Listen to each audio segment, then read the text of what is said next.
Voici un Speeduino. Voici ma gestion prog. Est-ce que tu as capté le DD? Fais maison ma gueule. Donc cette vidéo est sponsorisée par Max Speeding Rod. Je les remercie encore de m'avoir envoyé une pompe à essence, des injecteurs pour faire nos tests, des bobines d'allumage. Donc j'en ai eu 8 comme ça, j'ai eu 6 injecteurs. Gestion, injection, allumage. Cette petite partie-là, c'est la sonde lambda large bande. Encodeur VR. Avoir le code promo Amesis et avoir une petite ristourne, mon gars. Comme ça, tu as une ristourne sur tout le site Max Speeding Rod. Et en contrepartie, il me verse des petites miettes, tu vois. Comme ça, je fais la manche 2.0, j'ai des petites miettes. Tu vas dans la forêt avec une gestion prog, mon gars. T'emmènes le PC, tu programmes ta tronçonneuse. Je pense que ça mérite un petit abonnement, même si j'hésite de vous faire chier avec ça parce que c'est relou en fait. Je veux que tu regardes YouTube, c'est tu veux pas t'abonner, tu veux pas t'abonner, tu veux pas t'abonner. J'essaye le moins possible de vous casser les couilles avec ça. Lâche un pouce bleu, lâche un pépito, mon gars.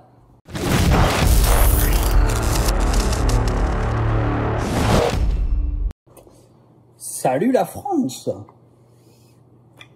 Super! Aujourd'hui, on va faire un petit point sur où c'est qu'on en est du développement sur nos gestions prog. Cette vidéo est sponsorisée par Max Speeding Rod et il y a un lien entre ce que je vais te montrer et ce qu'ils m'ont envoyé. C'est parti! Alors, voici un PCB que j'ai fait qui sert à... C'est une gestion programmable essence, donc injection et allumage pour 2 cylindres en séquentiel, en full séquentiel, ou 4 cylindres en semi-séquentiel. Alors je vais te montrer la gueule qu'il a en 3D, parce qu'il est quand même plus sympathique.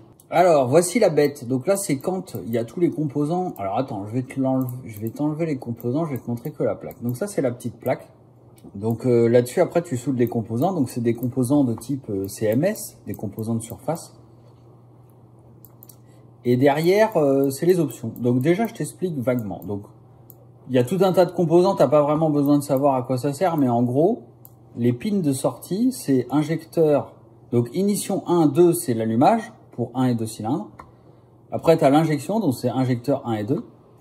Ici, on a une petite masse, un petit 12 volts d'entrée pour alimenter la bête. On a 2 auxiliaires. Donc, les auxiliaires, c'est des options. Donc, par exemple, tu as... la commande du turbo, la commande des VVT, la commande de la pompe à essence, la commande du ralenti, il y a quelques options comme ça. De l'autre côté, on a donc un GND, donc toujours une autre masse. On a un 5 volts parce qu'on va avoir besoin... en fait, si tu veux, là-dessus, tu as en général, dans les grandes lignes, tu as les actionneurs. Donc par exemple, un injecteur, c'est un actionneur. Je dis en général parce que l'allumage, c'est pas le cas, ça peut être soit en 5, soit en 12. Donc en général, les actionneurs, pompe à essence, injecteur, etc., c'est du 12 volts. C'est pas tout le temps le cas, mais la grande majeure partie des cas, c'est du 12 volts. Tous les capteurs, donc toutes les sondes de température, les capteurs d'arbre à cam, ce genre de choses, tout ça c'est en 5 volts. Donc ici, on a un 5 volts qui part et qui va alimenter du capteur. Ici, donc, on y branche le capteur IAT, donc c'est Intake Air Temperature, donc les sondes de température d'air. Ici, le crank, c'est le capteur de Villebrequin. Le TPS, c'est une résistance variable qui informe le calculateur de la position du papillon. Le clutch, alors ça, c'est une petite option que j'ai voulu garder. C'est un bouton où c'est la pédale d'embrayage qui te permet de faire les launch control, quand tu débrayes, bah, ça coupe l'injection pour que tu n'aies pas besoin de lever le pied de la pédale ou de l'axel. Alors, et puis la sonde O2 en haut. Alors ça sert à quoi? C'est une gestion programmable qui est microscopique, tu vois, elle fait cette taille-là. Donc ça, c'est un autre module, mais on essaye de les faire à peu près toutes de la même taille pour qu'elles représentent la taille d'un Arduino Mega Mini. Je vais te montrer après ce que c'est. Donc ça, c'est la carte qui a des composants pour envoyer de la puissance, traiter les données, etc. Sur cette carte-là, on va superposer un microcontrôleur, donc un Arduino Mega, qui lui a le firmware, qui réfléchit, qu'on programme avec les cartos et qu'on informe le calculateur entre telle et telle valeur, tu vas faire ça, et puis etc. Au dos de la carte, ici, alors j'ai pas précisé, ici, on a le capteur. Alors, ce truc-là, là, le IC1, c'est un capteur qui peut faire deux trucs. C'est-à-dire que dans un calculateur, des fois dans les gestions programmables, il n'y a pas de capteur barométrique. Parce que le capteur barométrique de la gestion, elle sert... Je sais pas si tu as vu, en général, il y a toujours un petit tuyau, une petite durite qui est dans le calculateur et qui sort du calculateur. Et bien ça, en fait, c'est la pression. C'est le capteur MAP, donc le mass air pression, pressure. Donc c'est le capteur qui donne la pression au calculateur pour qu'il exécute son algorithme et savoir combien il y a d'air dans le système pour injecter l'essence en corrélation en fonction du lambda demandé. Donc, il y a une autre valeur qu'on aimerait bien avoir, c'est... En fait, tout ça, c'est valable si on a la pression atmosphérique. Parce que la pression atmosphérique, elle va changer entre s'il y a du beau temps, s'il y a du mauvais temps. Et en fait, il y a un petit delta qui se crée que si on n'a pas cette valeur-là, le capteur MAP, il est faux. Donc, dans les gestions d'origine, le capteur barométrique, souvent, il est dans le calculateur. Donc là, il est là. Donc, si tu as un capteur externe MAP, donc le capteur de pression, j'en ai pas sous la main là, mais c'est le capteur de pression d'admission. Si tu as ça sur le véhicule, tu peux utiliser celui qui sera soudé là-dessus en tant que barométrique. Donc, comme ça, tu as la pression atmo. Ensuite, tu as la pression de ton véhicule. Tu as le petit delta qui dit, il fait tant d'atmo, j'ai tant dans le collecteur. Donc, il a une bonne et vraie valeur. Mais c'est une option.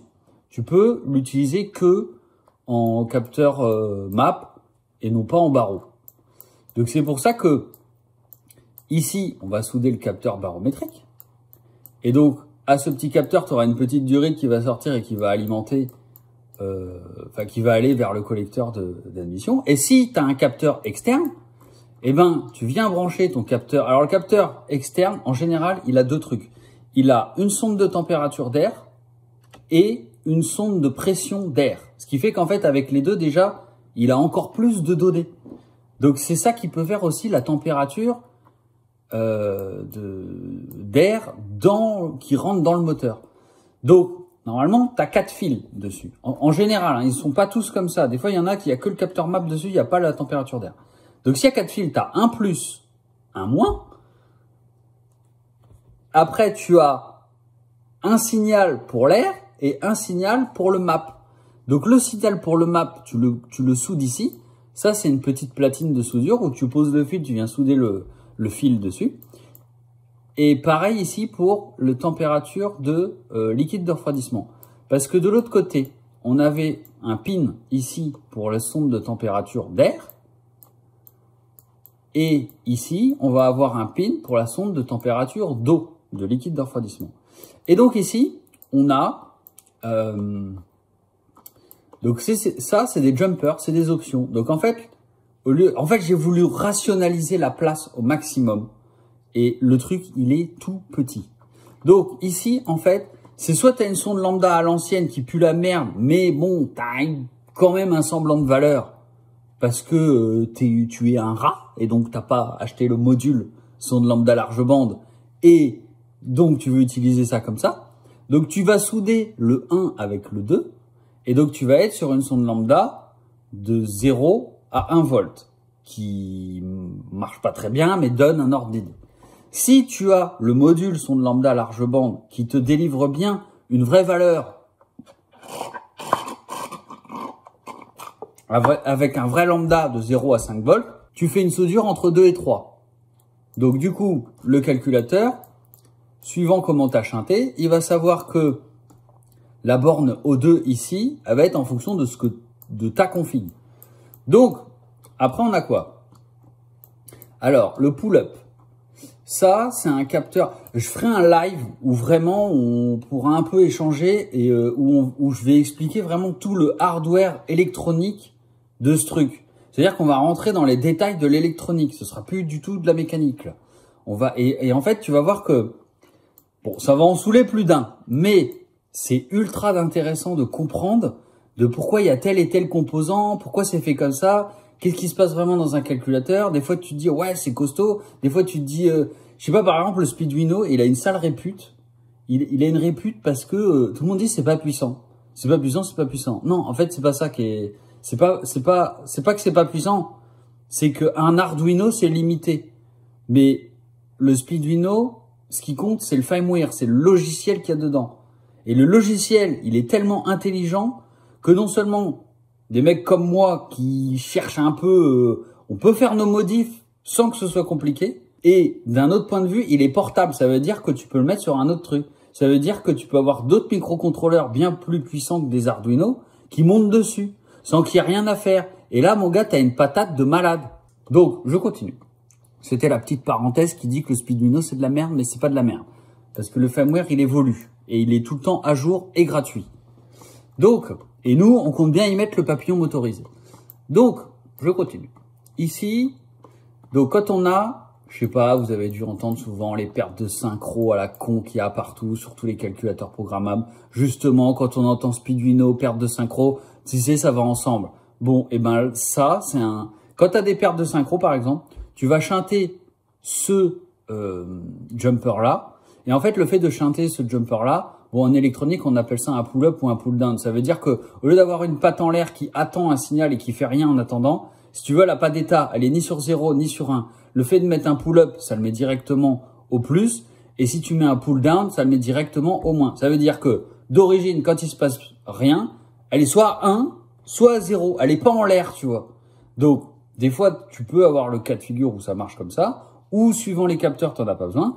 Des fois, faut le mettre en pull-up. Et donc, ce jumper-là, si tu le soudes, en fait, tu y rajoutes un état d'origine. Donc, quand il va changer d'état, c'est bien clair. Il n'y a pas de... C'est ça, en fait, en gros, l'histoire de perte de synchro que tout le monde a sur Internet quand ils expliquent leur délire. C'est que il y a une mauvaise compréhension. En fait, le signal d'origine, il est censé être à 0. Et à chaque fois qu'il croise une dent du volant moteur, il te met 1, 0, 1, 0, 1. Et donc, il y a deux types de capteurs. T'as les capteurs à effet Hall et les capteurs inductifs. Donc, ils fonctionnent pas de la même façon. T'en as un qui te fait un signal carré qui est très propre. L'autre, il te fait un signal sinusoïdal qu'il faut retraiter. Donc, ça veut dire qu'il a une valeur de seuil où à un certain voltage, il estime qu'il est à 1 pour faire, lui, le signal carré. Et donc, là-dessus, en fait, il y a plein de trucs un peu délicats à comprendre. Et en gros, c'est à cause de ça les pertes de synchro. Parce que notre base qu'on a sur le truc le plus important dans une gestion programmable, c'est le capteur de vitesse et de position PMH, de vitesse de RPM. Donc si ton calculateur il sait pas où est le PMH et à quelle vitesse tourne le moteur, lui il sait pas comment allumer, comment injecter, il a un petit moment de perte. Donc si ça c'est carré, donc faut des câbles blindés, faut un truc sérieux, tu vois. Donc après, l'option, donc si tu chantes, si tu fais une soudure entre 1 et 2, du coup tu utilises le capteur map interne, ce qui n'est pas un barreau, du coup tu n'as que un capteur map, et donc tu n'as pas besoin d'avoir un capteur map à toi externe. Si par exemple tu as un capteur externe et que tu veux profiter du barreau, tu chantes entre 2 et 3, et là tu profites du capteur barométrique qui est sur le calculateur qu'on a vu derrière là, cette face-là, et donc en plus ton capteur externe que tu auras branché ici, que tu auras soudé ici, il te fera donc capteur, cette option entre 2, soudé entre 2 et 3, elle te fait l'option barreau interne plus ton capteur map externe. Ce qui fait que tu as un truc carré, tu vois. Ensuite, on a un jumper ici qui nous est fait pour l'allumage. Donc si tes bobines d'allumage, elles sont en 5 volts, tu chantes entre 2 et 1. Et si elles sont en 12 volts, tu chantes entre 2 et 3. Donc ce que je disais tout à l'heure, les actionneurs, les bobines d'allumage, ça fait partie des actionneurs. Là, en l'occurrence, ça peut arriver que les nouvelles générations, elles soient, du verbe soyer, en 5 volts. Donc ici, on a les deux auxiliaires. Donc après, c'est au choix. Je t'expliquerai plus en détail quand on fera le live où j'expliquerai vraiment tous les détails de la gestion programmable. Ce jour-là, préparez les Doliprane. On va vous en mettre une pleine tête. Donc ici, en fait, je sais pas si on voit bien derrière, il y a une espèce de piste là, qui passe là. Et en fait, elle s'arrête sur cette piste-là. Et si on chante, eh ben, elle repart et elle sort au fil. Ce qui veut dire que dans l'idée, ça, on va mettre soit des pins, soit des dominos sur les trous qu'il y a là. Et donc les dominos, ils vont partir dans la nature. Donc ça veut dire sur ton châssis, si c'est une moto, si c'est une coccinelle, je sais pas ce que tu veux faire avec ça. Mais donc, si le fil est branché et que par exemple, t'as pas l'option, t'as pas besoin de l'option, ce qui fait que dans le calculateur, il est coupé à cet endroit-là, il va pas provoquer d'interférence avec le système. Donc en gros, là, on a vu la carte, donc le PCB. C'est une version de développement, c'est la première que je fais. Donc il va falloir être indulgent. Voilà. Je suis pas électronicien. C'est un de mes premiers jets que je fais avec des composants CMS. Je viens de découvrir un peu tout ça. L'électronique, j'adore ça depuis tout petit, mais je comprends rien. Alors j'essaye par palier en autodidacte et avec mon mentor de comprendre ce qui se passe. Aujourd'hui, j'ai acquis le niveau pour pondre un truc comme ça et le fabriquer en réel. Maintenant, il va falloir que, c'est pareil en composant, je comprends un peu ce qu'il faut en composant. Si tu veux, je comprends le composant qu'il faut mettre pour que ça marche. Mais quand il s'agit de le commander, il y a des nuances que je comprends pas, tu vois. Genre une diode, il y a telle et telle et telle valeur et j'ai pas l'expérience qui peut me dire ouais, tu mets ça, ça passe crème, ou si tu mets ça, c'est mort, tu vois. J'ai pas ce truc-là encore. Donc, je vais commander des composants, je vais acheter et essayer de souder, parce que c'est pareil, je sais pas souder en CMS. Je vais essayer de souder ce truc-là et on va tester. Voilà, il y a un moment, il faut y aller. Donc ça coûte de l'argent, mais la passion, ça n'a pas de prix. Donc j'investis quand même pas mal d'argent à faire ces trucs-là. Si ça marche, parce que ça, donc du coup, j'en ai fait fabriquer, j'en ai un bon paquet. Si ça marche, eh ben, je le mettrai dans ma boutique et puis on ira. Vous pourrez soit acheter le PCB tout seul qui coûtera 3 fois rien, soit on essaiera de faire fabriquer. Alors par contre, je le dis tout de suite, si on se met à fabriquer ça et à le délivrer dans la nature, d'une, faut que nous on le teste avant. Parce que si ça part dans la nature et qu'il y a la moindre couille, eh ben en fait on passe pour des cons parce que à chaque fois ils vont dire, tout le monde va dire ouais bah c'est de la merde, alors que en fait c'est ça, c'est on se fait chier des heures et des heures et des heures à fabriquer un truc de ouf. S'il y a la moindre petite couille et que ça part dans la nature, tu passes pour un con. En fait, les gens ils vont pas voir un produit qui est bien dans l'ensemble, ils vont voir la petite merde qui casse les couilles, tu vois. Genre la soudure elle est mal faite là, où il y a un composant qui déconne, ou tu sais ça peut nous arriver d'inverser une piste, ou enfin je sais pas si t'imagines le niveau de complexité du truc qu'on est en train de faire. Donc version 1, voilà, ça va me coûter plus de 200 € à faire fabriquer, et assembler. Donc je le dis, ça c'est la version 1, elle est pour nous, on va faire nos tests. Quand on va voir que c'est viable, soit on vous fournira, on vendra les PCB comme ça. Donc, ce sera à vous de commander vos composants et ce sera à vous de les souder. Mais on a prévu le coup parce que regarde, je vais te montrer. On a fait ça bien. C'est-à-dire que ce sera livré avec ce système-là où tu peux afficher... on a fait ça bien, les gars. En gros, là, tu as... voilà.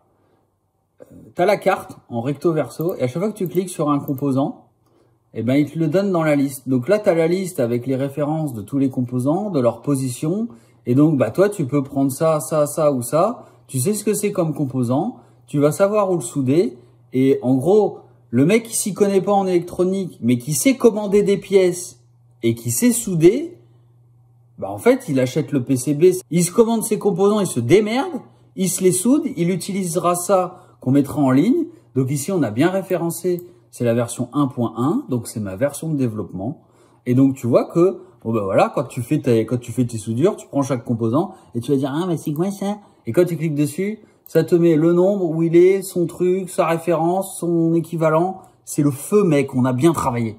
Donc je dis on parce que ça je l'ai fait tout seul, mais tout le savoir que j'ai, je l'ai fait avec mon poteau Fric Doctor.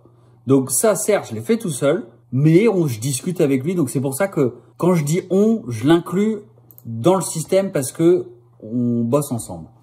On s'entraide beaucoup. Donc, je te remonte. Donc ça, c'est le PCB. Et donc, quand il y a les composants soudés dessus, voilà à quoi ça ressemble. Donc c'est des petits composants microscopiques, tu vois, ça se met avec une pince à épiler. c'est magnifique. Donc il y a un petit peu de composants derrière. Ça c'est pour l'option température de liquide de refroidissement. J'avais plus de place devant. C'était soit... En fait, ce que je voulais faire à la base, c'était une gestion minimum qui ressemble genre à un CDI de bécane. Du genre, tu mets ça sur ta bécane ou tu mets ça dans une voiture. Tu peux, à aucun moment, c'est grand comme ça. À aucun moment, tu te dis, ça c'est une gestion prog. Donc, tu peux le noyer genre dans la résine époxy. Après, c'est un CDI, mec. Tu regardes, tu vois pas que c'est une gestion prog. Qu'est-ce que je disais? Oui, je voulais que ce soit le plus petit possible. Donc, j'ai dû faire des compromis. C'est pour ça que j'ai coupé 2 cylindres. Donc, c'est pas un 4 cylindres. Ça peut être un 4 cylindres, mais en 2-2, tu vois, ça injecte 2-2 et ça allume 2-2, étincelle perdue. Soit c'est un bicylindre. Donc, j'ai voulu faire ça pour les motos, les scooters, les 2 temps, les coccinelles, les 2 chevaux où tu as 2 cylindres, les combis, la plupart des bécanes qui sont, je sais pas, les petits trails, les trucs comme ça. Il y a beaucoup de modèles qui sont pas encore en 4 cylindres, malgré que ça puisse fonctionner pour un 4 cylindres. Mais c'est en, tu sais, en fait, c'est croisé comme ça. Ça fait 2 fois l'injection, 2 fois l'allumage, 2 fois l'injection, 2 fois l'allumage. Donc en fait, sur un tour, ça fait une demi-injection et une autre demi-injection, ce qui fait que ça fait une injection complète. Et donc à chaque tour, tu as une étincelle dans le vide, une étincelle qui est pour le bon cylindre. Et c'est comme ça que ça fonctionne. C'est un semi-séquentiel pour 4 ou un full pour 2. Mais ça marche très bien aussi pour un seul, pour un monocylindre. Donc moi, dans l'idée, c'était pour mettre ça pour une tondeuse. Et le gros avantage, en fait, je veux développer ce truc-là parce que je vois bien que plus le temps passe, j'ai l'impression que moins on aura accès à de l'essence. Mais j'ai quand même l'impression que en France, on sait faire de l'éthanol. Personnellement, où j'habite, j'ai jamais de pénurie d'éthanol. Il y a de plus en plus de stations d'éthanol. Donc j'aimerais d'apporter un peu ma pierre à l'édifice pour la protection de la planète, même si on sait tous que c'est pour le prix qu'on achète de l'éthanol. J'aimerais que ce truc-là parte dans la nature, qu'il fonctionne et que chacun transforme son moteur essence en moteur éthanol grâce à ce truc-là. Donc ça, c'est une gestion programmable. Ça veut dire que ça peut aussi bien faire tourner un moteur essence à l'essence ou à l'éthanol suivant la carto qu'on lui fait. Donc, j'espère que ma chaîne va évoluer et qu'après, on pourra parler de qu'est-ce qu'il faut faire pour mettre les bonnes valeurs dans les cartographies pour que chacun puisse faire pas à pas sa tondeuse à l'éthanol. Ce truc-là, il fonctionne aussi comme un CDI normal. C'est-à-dire que tu peux écarter l'injection, ne pas utiliser l'injection si tu es en carbu par exemple. T'enlèves l'injection et tu branches que ta bougie d'allumage. Tu peux en avoir qu'une. Tu branches ça sur ta tronçonneuse, mon gars. Ton 2 temps, tronçonneuse. Tu vas dans la forêt avec une gestion prog, mon gars. T'emmènes le PC, tu reprogrammes ta tronçonneuse. Bon, bref. Donc ça, c'est avec les composants. Donc oui, j'avais plus de place devant à caler tout ce merdier. C'est pareil, tu vois, j'ai pas de règle de l'art de savoir est-ce que les uns interfèrent avec les autres, est-ce que ça fait pas des espèces d'interférences bizarres qui font que ça va pas bien fonctionner. J'en sais rien. J'ai fait ça comme ça, on verra si ça marche. Du coup, capteur barométrique, voilà, c'est le petit téton là où tu branches la durite et tu vas au machin.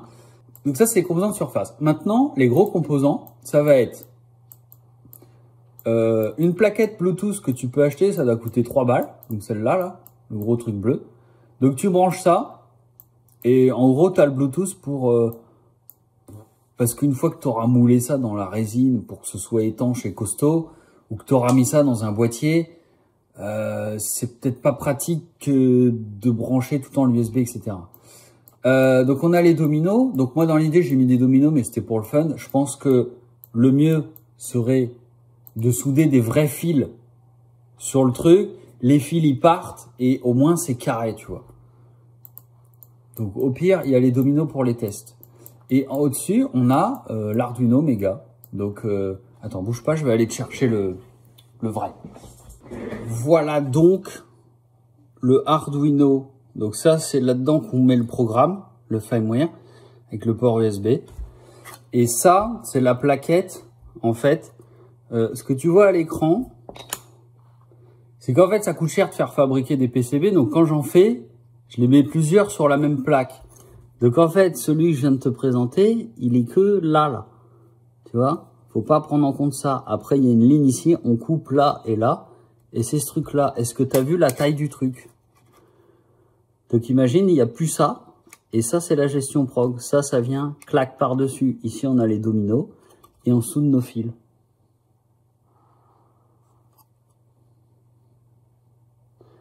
Donc après, en dessous, c'est d'autres tests. Donc ça, c'est la sonde lambda large bande. Donc ça, c'est un module à part.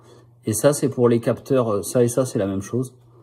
C'est pour transformer un capteur VR. Je sais plus comment ça s'appelle. C'est pour transformer un signal sinusoïdal en signal carré propre. Voilà, ça sert à ça. Donc, tu as vu maintenant la taille du truc. Et donc, ça, c'est en test. J'attends les composants. J'en ai commandé quelques-uns. C'est bien la galère pour trouver les composants. Il y en a qui coûtent très cher. Genre le baromètre, là, il coûte, je crois que c'est le plus cher.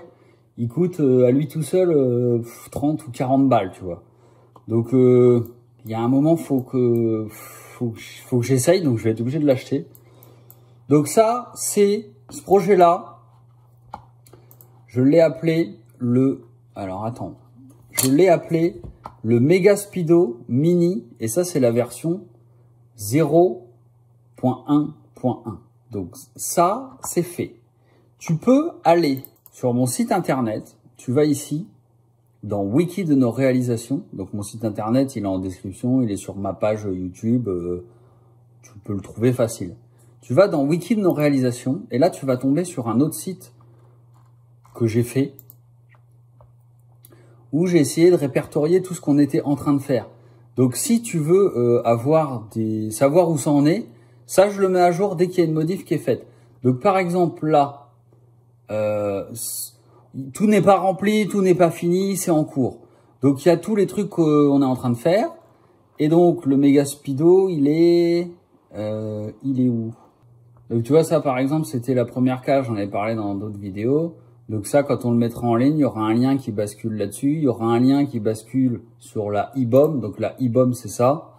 Et en fait, on essaie de faire les trucs carrés pour que vous, quand vous ayez les trucs dans les mains, vous soyez pas perdus. C'est-à-dire que tu peux rechoper le PCB, tu peux savoir quel composant va où, la référence de tous les trucs qui se soudent dessus.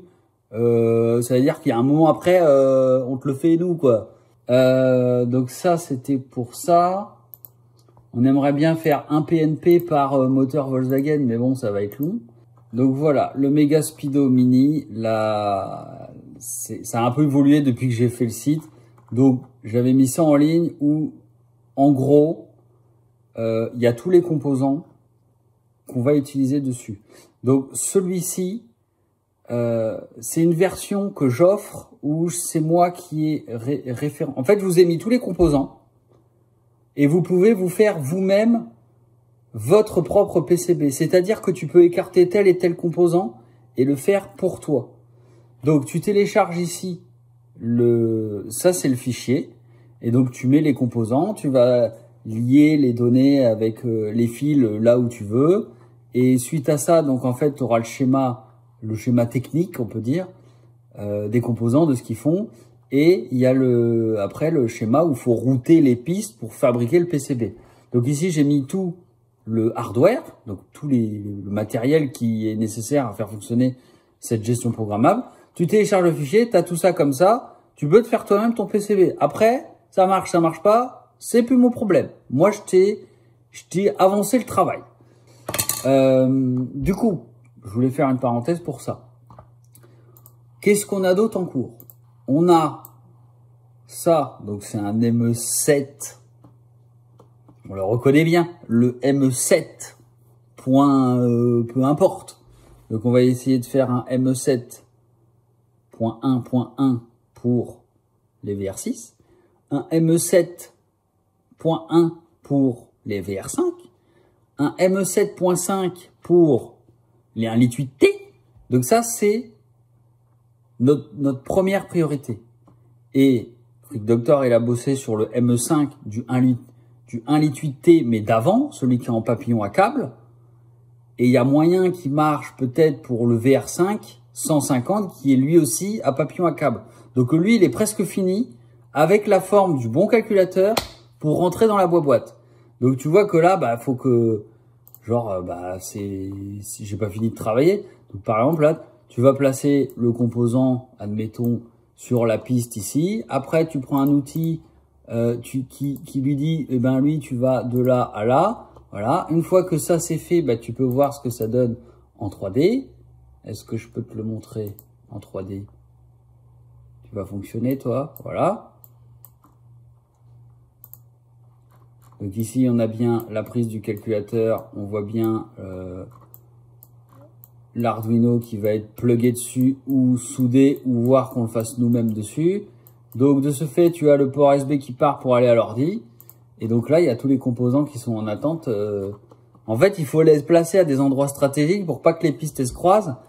Parce qu'en fait, il y a un problème où il y a un moment, il faut pas que tout se croise, il faut faire des couches. Donc le PCB là, celui que je t'ai montré tout à l'heure pour le Mega Speedo Mini, il a deux faces. Donc il y a recto, verso. Celui que tu vois à l'écran là, il a 4 faces. Donc il y a recto, verso, et c'est collé, tu vois. Donc il y a un moment, tu traverses une couche, faut aller faire une piste qui est en sandwich dessous. C'est du travail. Franchement, c'est un taf de malade. Mais c'est ultra intéressant. Donc ça, je vais pas enregistrer. Donc ça, c'est le ME7.5. Enfin, les ME7, on va dire, en général. Donc là-dessus, c'est bon. On a ici le module du papillon motorisé, parce que les ME7, ils ont besoin d'un papillon motorisé. Donc on est en train de mettre au point un module qui va essayer de contrôler le papillon motorisé. Donc après, il va falloir qu'on inclue ça dans le système, dans le firmware. Et c'est peut-être là qu'on va être limité par le fameux Arduino. Ça veut dire que déjà la gestion prog avec ça, si tout est branché, on arrive au taquet des perfs du microcontrôleur.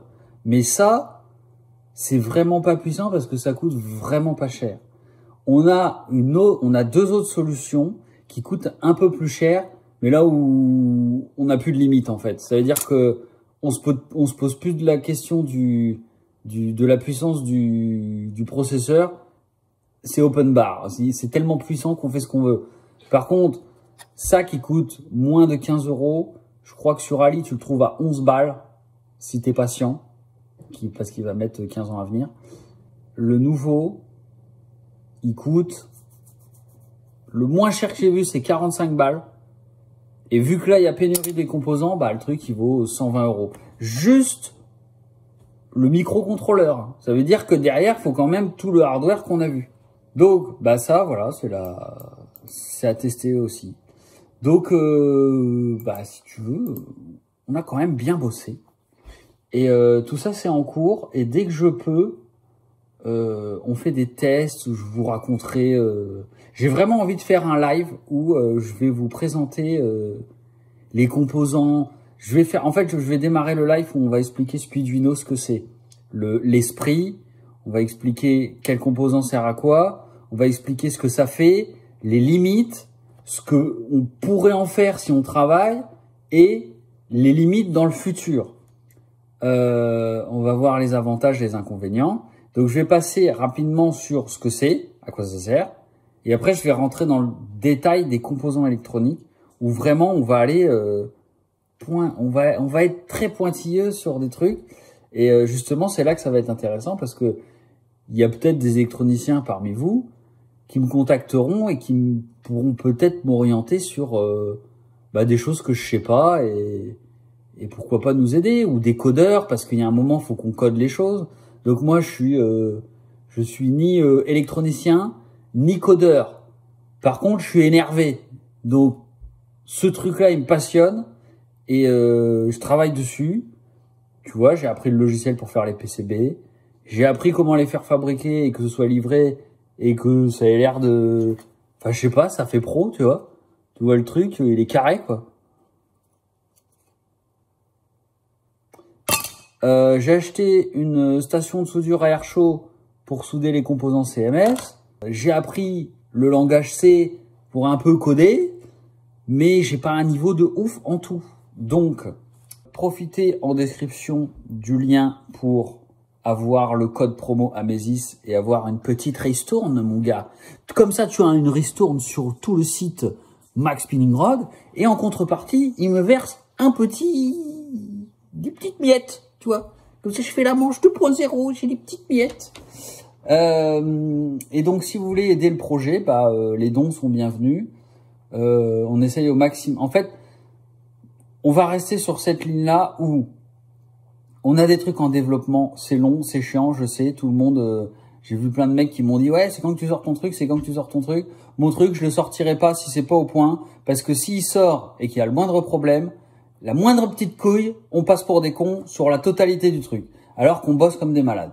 Donc, c'est hors de question qu'il passe en production non testée ou quoi que ce soit. Ou alors, je pense qu'on fera un... De toute façon, dans pas longtemps, je vais faire une boutique où il y aura mes t-shirts à vendre. Je ferai une boutique, je sais pas si je la ferai sur... je sais pas encore la plateforme.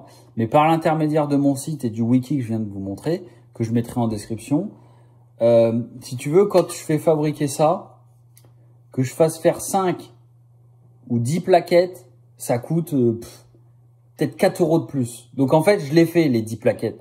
Mais elles me servent jamais. Donc, toutes les versions dev que j'ai en trop, je les mettrai en vente pour que ça teste, pour que les gens testent. Donc, c'est des versions de développement, c'est marqué dessus, ça veut dire que c'est pas une version définitive. Peut-être que c'est une version qui marche nickel, machin, mais en général, on fait des erreurs et du premier coup, ça marche rarement. Donc, je les mettrai à vendre dans ma boutique. Donc après, soit tu auras un petit objet sympa que j'ai fabriqué, juste pour le délire d'avoir un objet à moi, avec mon petit logo. Soit, toi, t'achètes, on mettra si on vend ça, on fournira la IBOM. Donc, la IBOM, c'est ce truc-là.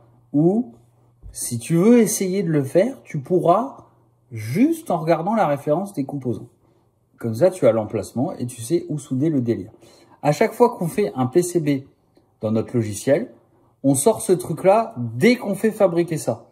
C'est-à-dire qu'il y a toujours la IBOM ici, avec ça, avec la même version. Parce que si demain, je fais une petite amélioration de ça, il faut ni que je perde celui-là, qui est une version bien particulière, avec sa IBOM en corrélation.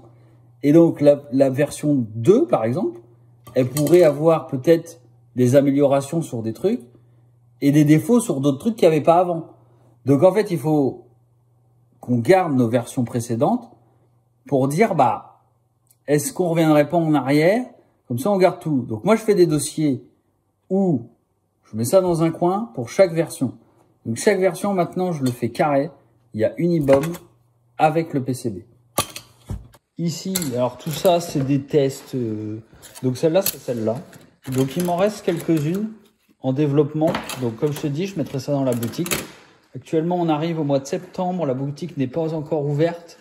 Mais ça devrait arriver incessamment sous peu. Donc, à mon avis, le jour où tu vas regarder cette vidéo, elle sera ouverte.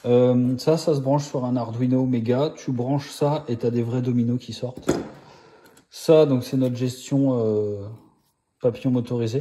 Ça, c'est un petit module où tu branches sur un Arduino Mega et tu peux y brancher des vrais pins IDE. Tu sais, comme ça, là. Tu peux brancher ça là-dessus. Mais les petites, celles qui alimentent les relais les 16 relais, là, les modules 16 relais. Et puis, voici un Speeduino. Voici ma gestion prog. Est-ce que tu as capté le DD? L'app, c'est toi qui as mis le bordel partout, là? Hein? C'est toi qui as mis le bazar? Ah oui, il y a ça aussi. Ça, on aura ça dans la boutique, c'est pour brancher sur un ME7. Enfin, tu branches ça sur ton faisceau et tu peux sortir toutes les pins pour faire les branchements. Donc ça, n'importe quelle essence Volkswagen des années Golf 4, tout ça, vas-y, fais tes griffes, hein, fais ta vie. Tu pourras piner de là à là pour brancher un Speeduino avec les bons pins au bon endroit. L'app, on ne te dérange pas l'app? Tu dis au revoir l'app à la communauté l'app? Hein? Tu disais au revoir à la communauté l'app? Petit lapin. Salut la France! Je pense que ça mérite un petit abonnement, Même si j'hésite de vous faire chier avec ça parce que c'est relou en fait. À chaque fois que tu regardes YouTube, c'est tu me dis pas de t'abonner, tu veux pas t'abonner, tu veux pas t'abonner. En vrai, tu t'abonnes si tu veux, mais c'est vrai que ça aide quand même. Et je sais que j'essaye le moins possible de vous casser les couilles avec ça. Lâche un pouce bleu, lâche un pépito, mon gars. Essaye de t'abonner à tous mes réseaux sociaux. Instagram, on est là en avance. Ça fait, je sais pas, plus de 6 mois que c'est dessus. Donc, si tu le découvres maintenant, bah, voilà. Et puis, quoi dire? Ce serait juste sympa. Si tu veux, ça nous fait remonter un peu dans l'algorithme. Si tu veux que ce genre de projet, un jour, on lance en production chez les Chinois et que ça sorte pour ta tondeuse et ta débroussailleuse et ta coccinelle, ton combi et ton VFR, eh ben, ça commence par là. Ah, ciao les gars. T'abonner, tu veux pas t'abonner, tu veux pas t'abonner. T'abonner, tu veux pas t'abonner, tu veux pas t'abonner. T'abonner, tu veux pas t'abonner, tu veux pas t'abonner. T'abonner, tu veux pas t'abonner, tu veux pas t'abonner. T'abonner, tu veux pas t'abonner, tu veux pas t'abonner. T'abonner, tu veux pas t'abonner, tu veux pas t'abonner. T'abonner, tu veux pas t'abonner, tu veux pas t'abonner. T'abonner, tu veux pas t'abonner, tu veux pas t'abonner.